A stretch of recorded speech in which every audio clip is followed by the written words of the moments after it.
आज यानी गर्मी कोई नहीं, बहुत अच्छा मौसम बना है।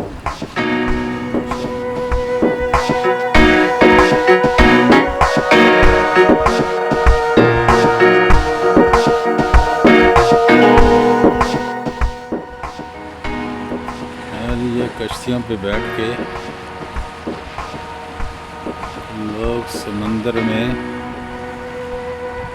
वो समंदर के अंदर एक होटल बना हुआ है,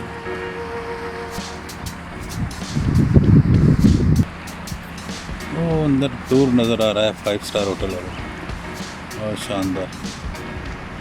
लोग इधर बैठ के इसमें कश्तियों में उधर जाते हैं और एंजॉय करते हैं।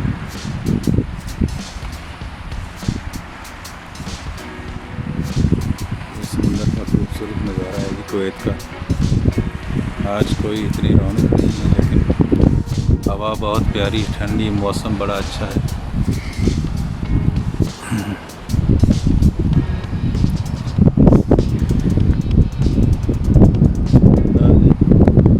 रज़ा शुरली का चैनल है, उसको सब्सक्राइब करें, लाइक करें और अच्छी मालूमाती वीडियो।